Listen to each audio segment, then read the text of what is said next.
Before you hear the rest of the podcast, you have some time to look at questions 15 to 20.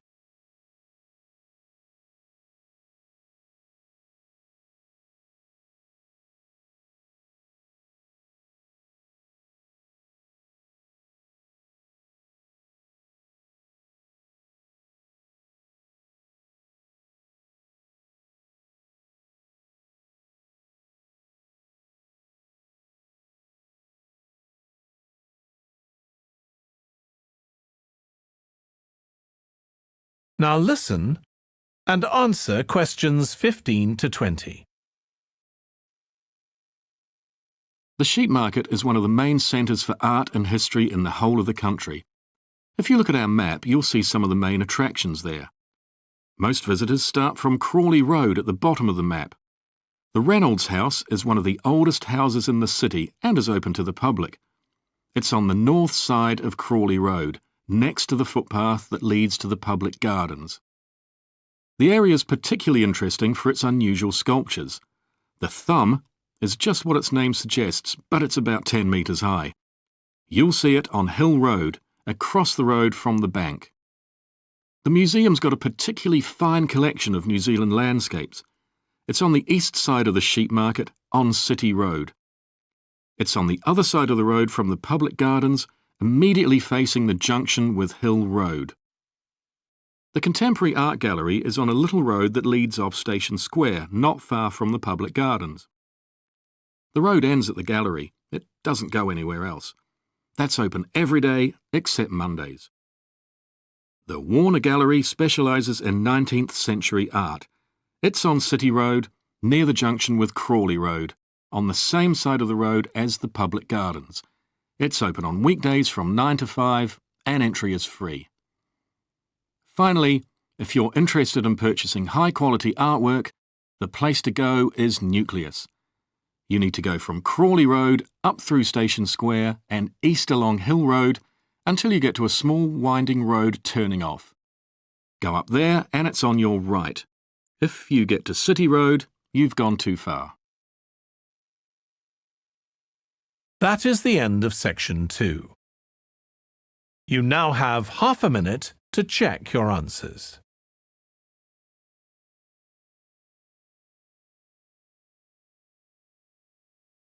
Before you hear the rest of the talk, you have some time to look at questions 15 to 20.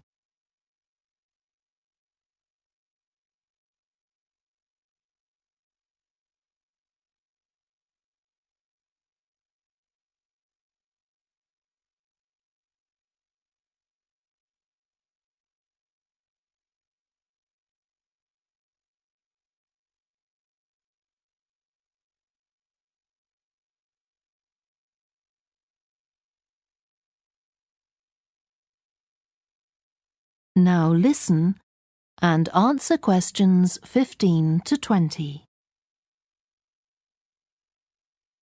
Now let me give you some idea of the layout of the farm. The building where you bought your tickets is the new barn immediately to your right. And we're now at the beginning of the main path to the farmland. And of course, the car park is on your left. The scarecrow you can see in the car park in the corner beside the main path is a traditional figure for keeping the birds away from crops. But our scarecrow is a permanent sculpture. It's taller than a human being, so you can see it from quite a distance. If you look ahead of you, you'll see a maze. It's opposite the new barn, beside the side path that branches off to the right, just over there. The maze is made out of hedges which are too tall for young children to see over them, but it's quite small, so you can't get lost in it. Now, can you see the bridge crossing the fish pool further up the main path? If you want to go to the cafe, go towards the bridge and turn right just before it. Walk along the side path and the cafe's on the first bend you come to. The building was originally the schoolhouse and it's well over 100 years old. As you may know, we run skills workshops here, where you can learn traditional crafts like woodwork and basket making. You can see examples of the work and talk to someone about the courses in the Black Barn. If you take the side path to the right, here, just by the new barn, you'll come to the Black Barn, just where the path first bends. Now, I mustn't forget to tell you about picnicking, as I can see some of you have brought your lunch with you. You can picnic in the field, though do clear up behind you, of course. Or if you'd prefer a covered picnic area, there's one near the farmyard, just after you cross the bridge. There's a covered picnic spot on the right. And the last thing to mention is Fiddy House itself. From here you can cross the bridge, then walk along the footpath through the field to the left of the farmyard. That goes to the house, and it'll give you a lovely view of it. It's certainly worth a few photographs, but as it's a private home, I'm afraid you can't go inside. Right, well, if you're all ready, we'll set off on our tour of the farm. That is the end of section 2. You now have half a minute to check your answers.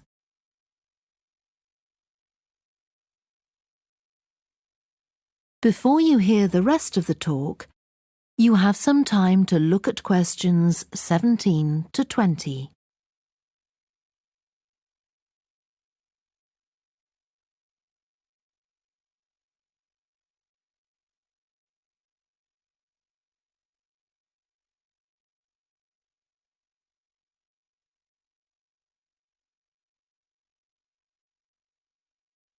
Now listen and answer questions 17 to 20.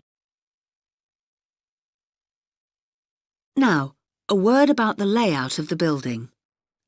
The auditorium, stage and dressing rooms for the actors are all below ground level.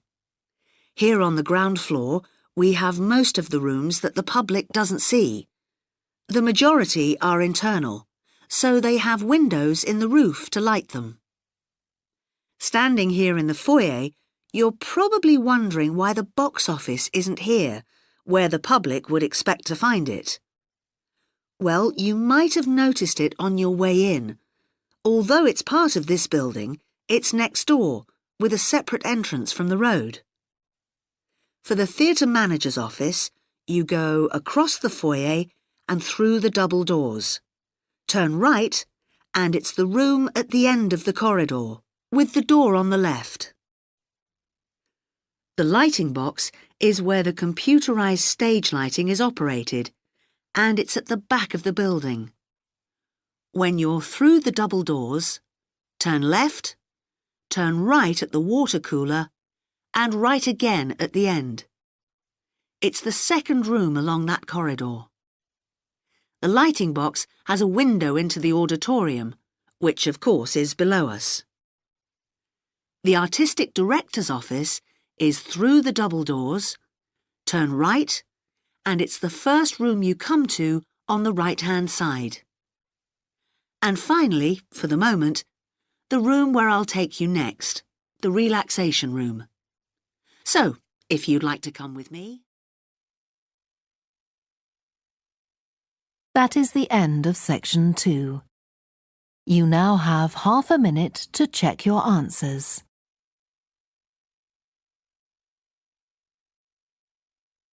Before you hear the rest of the talk, you have some time to look at questions 17 to 20.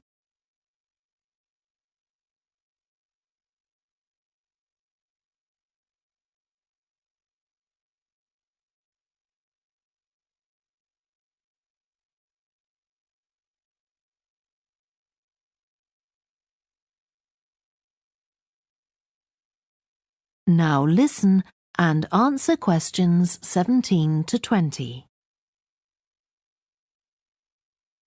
Okay, that was something about the collections, and now here's some more practical information, in case you need it. Most of the museum facilities are downstairs in the basement, so you go down the stairs here. When you reach the bottom of the stairs, you'll find yourself in a sitting area with comfortable chairs and sofas where you can have a rest before continuing your exploration of the museum. We have a very good restaurant which serves excellent food all day in a relaxing atmosphere. To reach it, when you get to the bottom of the stairs, go straight ahead to the far side of the sitting area, then turn right into the corridor. You'll see the door of the restaurant facing you. If you just want a snack or if you'd like to eat somewhere with facilities for children, we also have a cafe. When you reach the bottom of the stairs, you'll need to go straight ahead, turn right into the corridor, and the cafe is immediately on the right. And talking about children, there are baby-changing facilities downstairs. Cross the sitting area, continue straight ahead along the corridor on the left, and you and your baby will find the facilities on the left-hand side. The cloakroom, where you should leave coats, umbrellas, and any large bags, is on the left-hand side of the sitting area. It's through the last door before you come to the corridor. There are toilets on every floor, but in the basement, they're the first rooms on the left when you get down there. Okay. Now, if you've got anything to leave in the cloakroom, please do that now, and then we'll start our tour. That is the end of section 2. You now have half a minute to check your answers.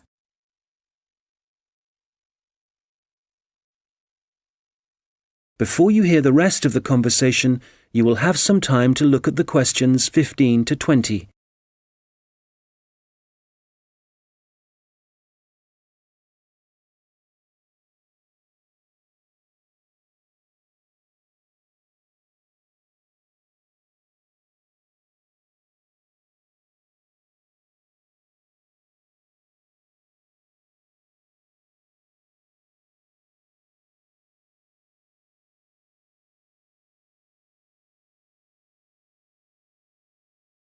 Now listen and answer questions 15 to 20.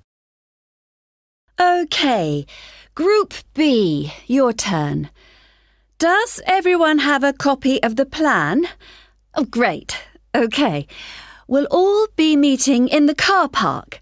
That's on the bottom of the plan. See? Now, if you've been assigned to the vegetable beds, to get there, you go out of the car park and go up the footpath until you reach the circle of trees. There they are, in the middle of the plan. And you see that the footpath goes all the way around them. Well, on the left-hand side of that circular footpath, there's a short track which takes you directly to the vegetable beds. You can see a bamboo fence marked just above them. All right? OK, if you're helping out with the beehives, pay attention.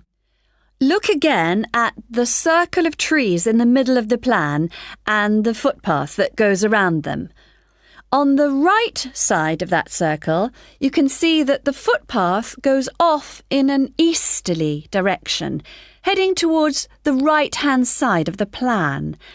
And then the path splits into two, and you can either go up or down. You want the path that heads down. And at the end of this, you see two areas divided by a bamboo fence. And as we're looking at the plan, the beehives are on the right of the fence. The smaller section, I mean. Now, don't worry, all the bees have been removed. You just need to transport the hives back to the car park. OK, for the seating, look at the circular footpath.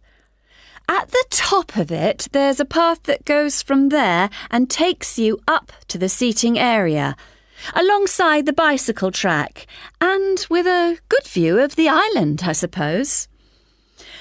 OK, if you're volunteering for the adventure playground area, let's start from the car park again and go up the footpath, but then you want the first left turn. Go up there and then you see there's a short path that goes off to the right. Go down there, and that's the adventure playground area, above the bamboo fence. That fence does need repairing, I'm afraid. Right, what else? Oh yes, the sand area. We've got that circular footpath in the middle. Find the track that goes east, towards the right-hand side of the plan, and where that track divides, you need the little path that goes up towards the bicycle track. The sand area is just above the bamboo fence there. And finally, the pond area. So it's on the left-hand side of your plan, towards the top, just above the fruit bushes and to the left of the little path. OK, as I said already, hopefully we'll be... You now have half a minute to check your answers.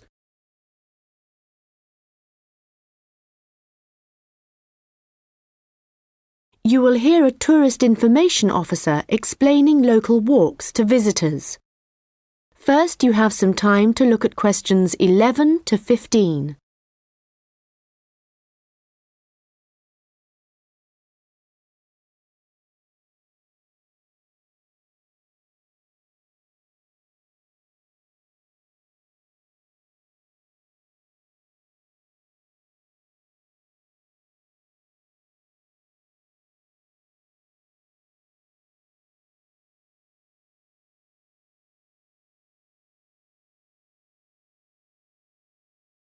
Welcome to everyone here.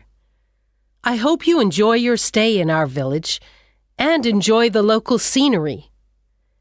I'll tell you a bit about the forest and mountain tracks in a minute, but first, I'll just give you an idea of where everything is in the village. So, we're here in the Tourist Information Center, and when you come out of the center, you're on Willow Lane, just opposite the pond. If you want to get to the supermarket for your supplies of food and water, go right. That's the quickest way, and then turn right at the top of Willow Lane. And it's the second building you come to, opposite the old railway station. If you're planning on doing some serious climbing and you need some equipment, we do have an excellent climbing supplies store just 5 minutes walk away. Turn left once you're outside the Tourist Information Center. Take Willow Lane all the way up to Pine Street. You want to go left along here. Then keep walking and go up Mountain Road on your right until you come to the next turning on the left. Head down there and you'll come to the climbing supplies store. If you get to the small building that sells ski passes, you'll know you've gone too far. You also need to head to Pine Street for the museum. It's small, but well worth a visit if you're interested in the history of the village and the old gold mining industry. So, when you reach Pine Street from here, you'll see the old railway line on the other side of the road. Turn left into Pine Street and keep going until you come to Mountain Road. And just past here, the museum will be on your left, just behind the railway line. Don't worry about crossing over the tracks. The train stopped running through here in 1985. If you're planning on following one of the easier forest walks, you might like to hire a bicycle. To get to the hire shop, again, you need to head to Pine Street. On the left-hand side of Pine Street, you'll see the town hall. Go down the little road that you come to just before it, and you'll find the bike hire shop just behind the hall. They have a good range of bikes, so I'm sure you'll find something that suits your needs. Last but not least, if you're hungry after a long day's trek, I can recommend our local cafe. Again, when you leave the Tourist Information Center, turn right and follow Willow Lane until it joins Pine Street. and right opposite, on the far side of the railway tracks, is the cafe.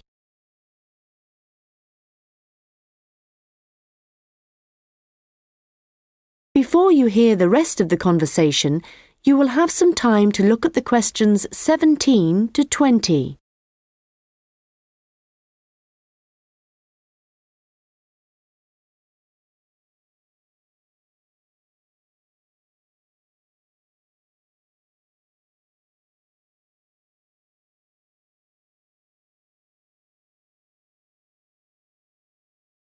Now listen and answer questions 17 to 20.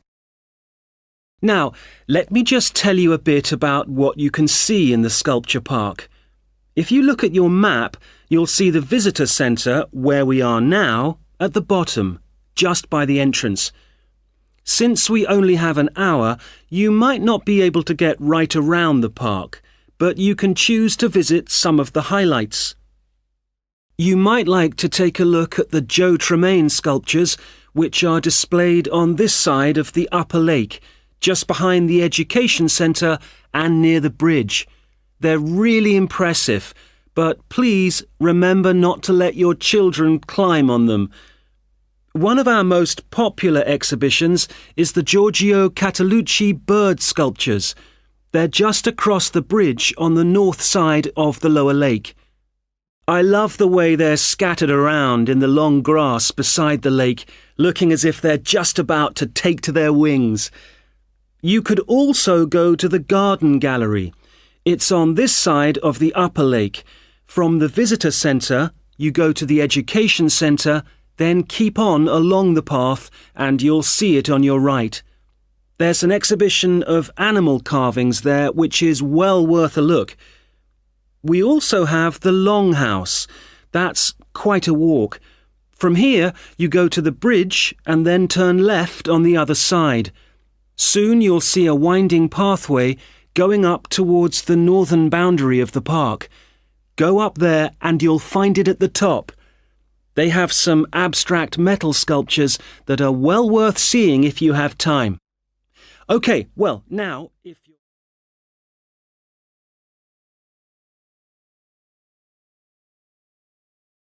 you will hear the head of a centre which offers evening classes for adults. She is explaining some recent changes which have been made to the centre. First, you have some time to look at questions 11 to 15.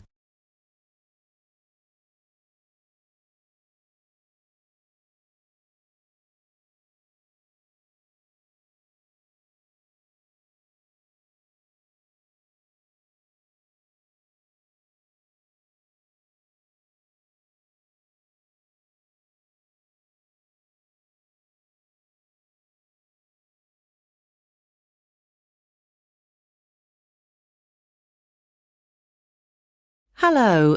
As some of you know, I'm Elaine Marriott, the head of the college's Learning Resource Centre. We've invited all of you taking evening classes and leisure activities to come and see the changes we've made to the centre in the last month. One major change we've made here on the ground floor is to the layout, as you can see from looking around you. I'm sure you'll recognise the desk. That's still in the same place, as it has to be just inside the door. But you'll see that there are now periodicals on the shelves in the corner behind the desk.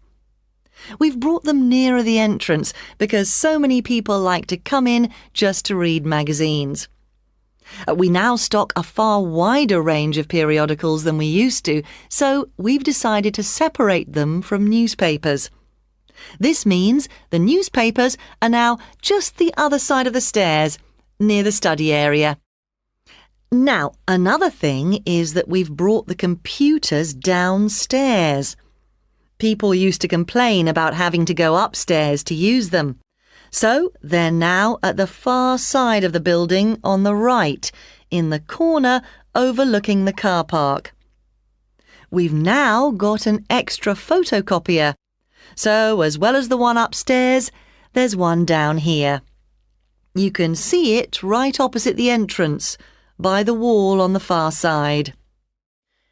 The biggest change, though, and one I'm sure many of you will welcome, is that we now have a cafe at last.